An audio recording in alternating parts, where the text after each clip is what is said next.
Şimdi şöyle güzel güzel gezdirelim üstüne. Siz tabii kaşıkla da koyabilirsiniz dostlar ama ben böyle gezdirmeyi uygun buldum.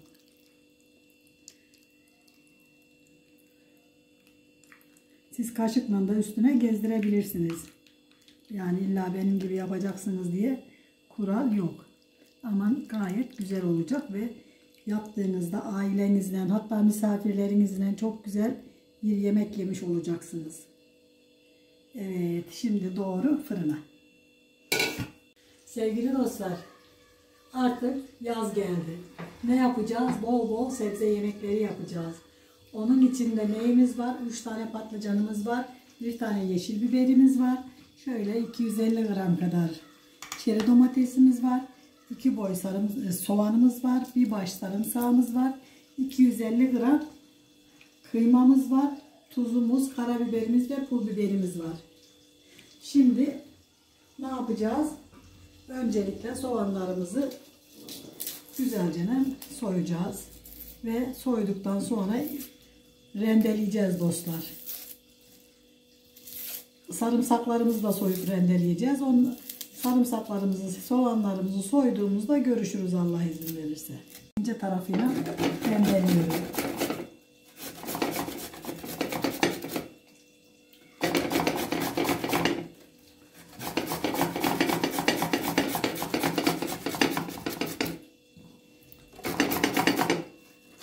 Dört dişini kıymamızın içine, geriye kalanını da üstüne Allah izin verirse koyacağız.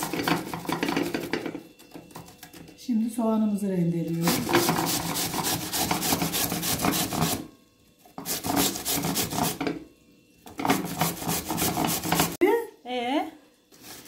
Bu arada kameradayız da. Sen de beni konuşturacaksın değil mi? Yok, kamerada olduğumuzu söyledim. Ben konuşmayacaktım videoda ya. Artık sesimi esirgemek istiyorum halktan. Hadi ben sevindim. Sanki senin sesin gibi herkes çok muhtaçtı. Bakın dostlar, 2 tane soğanımızı, 4 diş sarımsağımızı ne yaptık? Rendeledik ve hazırladık. Ay dostlar, gözüme soğan gitti. Şimdi şöyle birazcık tuz. Yeteri kadar dostlar, çok olmamakla. Şöyle çok az karabiber, çünkü karabiber bize dokanıyor. Ve yeteri kadar da ne? Pul biber. Dostlar, baharatı siz kendi zevkinize göre koyun. Sonra şöyle kıymamızı da içine alıyorum. Ve güzelce yoğuruyorum ama birazcık da kekik koyalım dostlar. Ben elimi yüzümü yıkamam lazım. Dostlar, şöyle bir tatlı kaşığı da kekik koyuyorum. Bakın, bir tatlı kaşığı. Ve güzelce iyicene bir yoğuruyorum böyle. Özleşene kadar.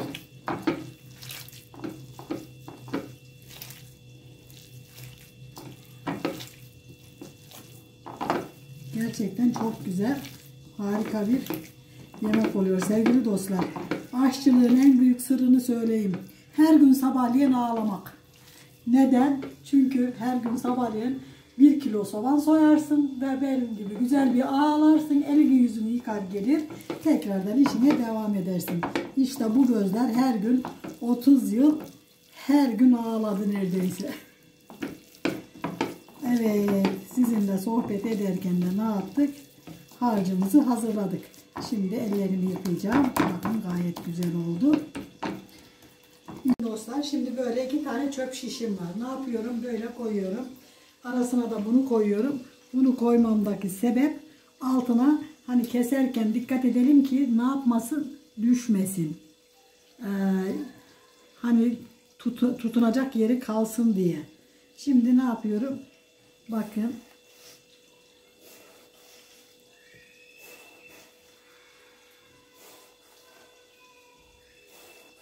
Bu şekilde yan yan dilimliyorum.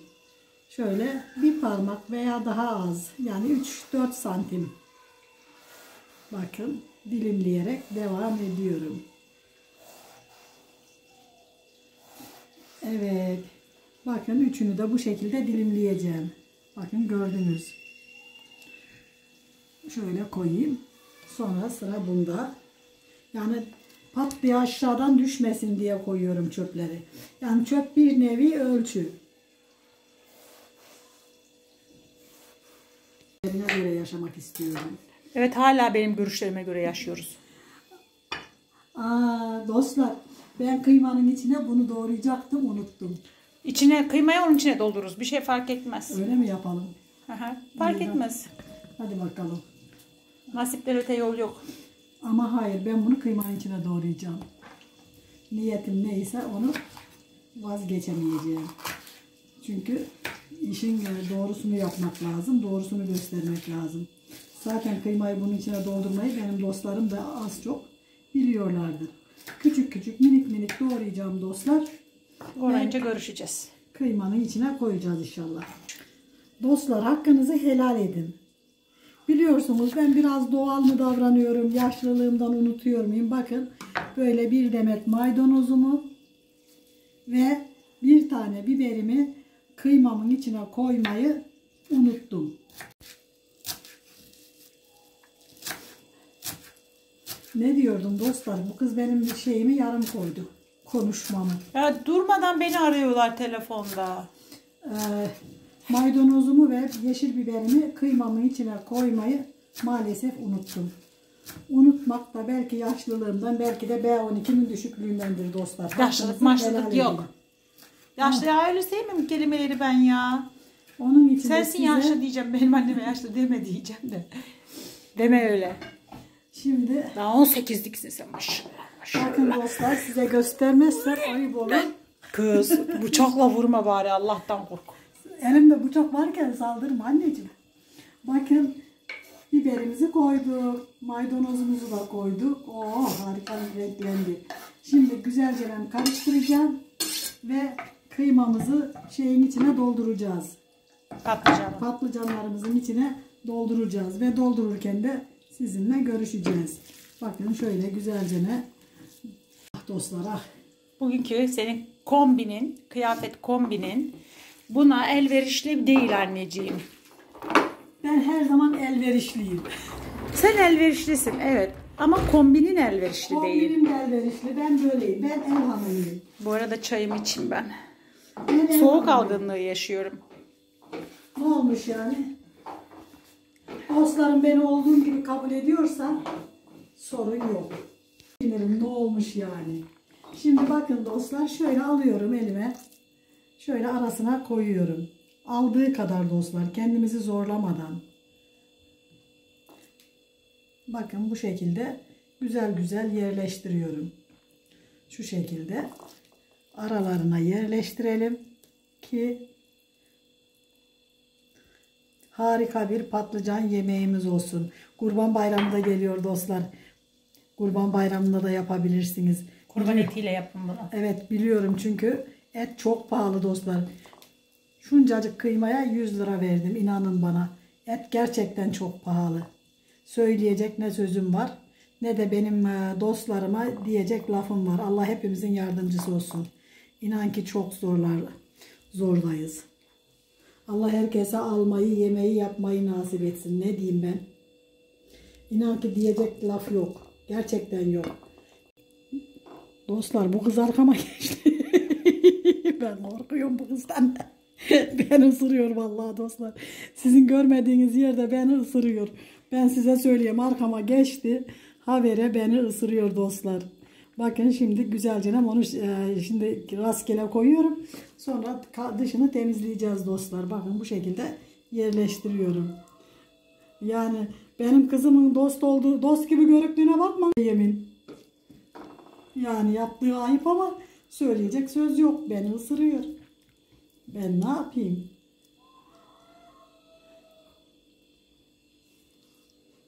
Bakın dostlar, böyle güzelce yerleştiriyorum. Ben çocukken kavga ederken de gücüm yetmediği zaman ısırıyordum erkekleri de. Dövüyordum, ısırarak dövüyordum erkekleri. Evet, maalesef benim kızım bir kız çocuğu değil, canavar gibiydi vallahi bu çocukluğumda. Anne hala canavar gibiyim, hala kavga. Ay anne. Yalan mı söylüyorum? Herkesin oğlan çocuğu kavga eder gelirdi dostlar. Benim de kız kavga eder gelirdi. Ya düğmesi düşmüş gelirdi, ya O zaman önlüklerde yaka takılıyordu. Ya yakalığının bağcığı kopmuş gelirdi. Ama benim kızım hiç mukatsız eve gelmezdi. Ben derdim ki herkesin oğlu kavga ediyor, benim kız kavga ediyor. Ben ne yapayım? Öyle çaresizdim ki. Çünkü mümkün değil çareli olmak. Dilek gibi bir kızınız varsa ne yapacaksınız? Korkacaksınız. Şöyle dostlar bakın güzelce aralarındakini şöyle temizliyorum. Çünkü işin pratiğine gidelim. Öyle çok kendimizi yormadan. Şimdi de ne yapıyorum? Güzelce şöyle koyuyorum. Şunu alacağım. Sonra da bunu dolduracağız dostlar. Kardeşlerin peşini asla bırakma. Bırakmıyorum ki zaten. Neden? Birlikten kuvvet doğar. Birbirinize sahip çıkacaksınız. Siz kardeşsiniz. Evet. Ben ölür giderim ama siz ölene kadar birbirinize sahip çıkacaksınız. Erkek kardeşlerimi çok güzel kırbaçlıyorum. Şimdi bu videoda onlar nasıl olduğunu anlamayacaklar. Annem bana Tazmanya canavarı gibi bir şey söyledi. Azman dedi bana. Kız değilmişim, erkekmişim. Vallahi erkek olsan adın erkek olurdu. Herkes ona göre davranırdı. Ben erkek olsaydım kardeşlerimden hep dayak yerdim. Niye? Sen en büyüksün. Yemezdin. Senin kardeşlerin o kadar saygısız değil. Erkeğim ya, şimdi bayan olduğum için bana hiçbir şey yapamıyorlar. Ben de her istediğimi yapabiliyorum. Her türlü onlara cellatlık yapabiliyorum. Bakın dostlar bu şekilde dolduruyoruz aralarını. Tamamen hepsini doldurunca görüşelim. Erkek kardeşlerimle benden nefret ediyorlar. Yok, niye nefret etsinler? Çünkü her yerde onları yakalıyorum. Her yerde burunlarından getiriyorum. Her zaman tepelerindeyim. Evet, gerçekten tepelerindesin. Birisi ta Konya'ya kaçtı senden kurtulmak için.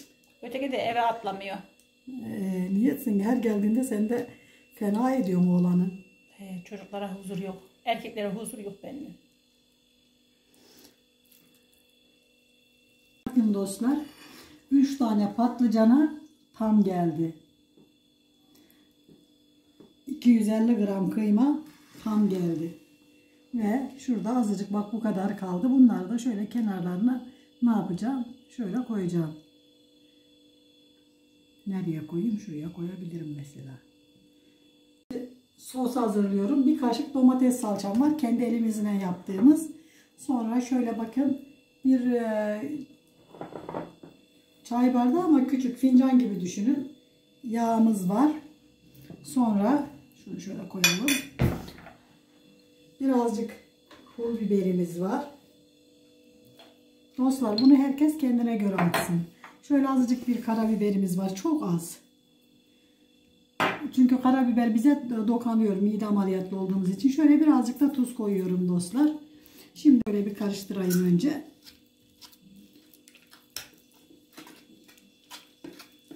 Soslarımızı gayet güzel yapalım şöyle.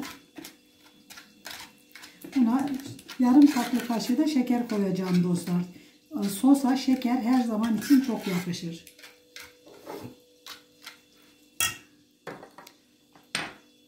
Bakın şöyle şununla da koyabilirim. Bakın yarım tatlı kaşığı. Çok değil. Ondan sonra iyice karıştıracağım kaşıkla.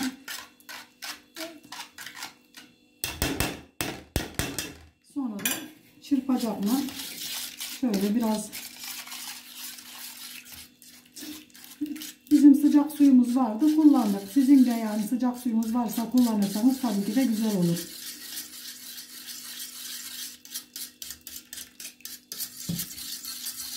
İki su bardağı kadar da ne koydum? Su koydum. Sıcak su. Ama siz istiyorsanız soğuk su koyabilirsiniz. Şimdi gelelim işin farklı yönüne. Dostlar biz şeyi çok seviyoruz, soğanı. Onun için biz soğanımızı biraz fazla koyuyoruz. Niye? Çok sevdiğimiz için. Ama siz az seviyorsanız az da koyabilirsiniz yani sorun yok. Ama biz çok seviyoruz. Gerçekten seviyoruz. Aile olarak seviyoruz. Bakın çeri domateslerimizi de bütünü koyuyorum. Şöyle. Çünkü biz pişmiş domatesi de çok seviyoruz. Olduğu kadar dostlar koyacağım. İlla çok koyacağız diye bir şey yok. Tabii ki de.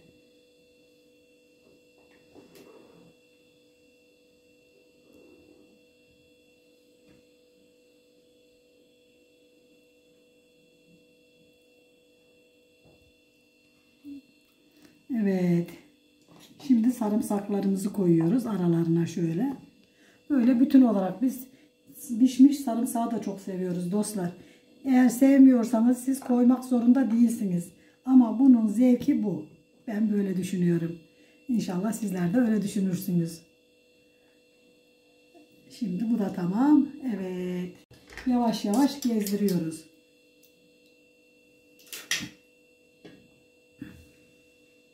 Dostlar elim yandı. Onun için.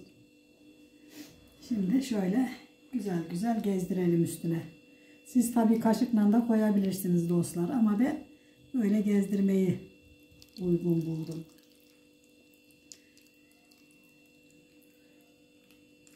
Siz kaşıkla da üstüne gezdirebilirsiniz. Yani illa benim gibi yapacaksınız diye kural yok. Ama gayet güzel olacak ve yaptığınızda ailenizle hatta misafirlerinizle çok güzel bir yemek yemiş olacaksınız. Evet, şimdi doğru fırına. Bakın dostlar harika pişmiş. İsterseniz pilavla, isterseniz makarnayla sunum yapabilirsiniz. Her şeye yapışır. Gerçekten mükemmel Hadi olmuş. bir tane sunum tabağı hazırla da yiyelim bari. Evet. Şunu da sunum yapayım mı? İstediğimi de yapan geçeyim.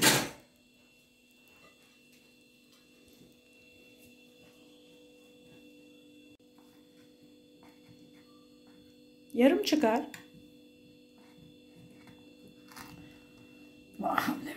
Dönüyor. Ben tutuyorum anneciğim altını. Sen korkma. Harika.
Dostlar yanında da harika bir ayran veya ki de salata siz neyle uygun görüyorsanız çok harika bir menü oldu.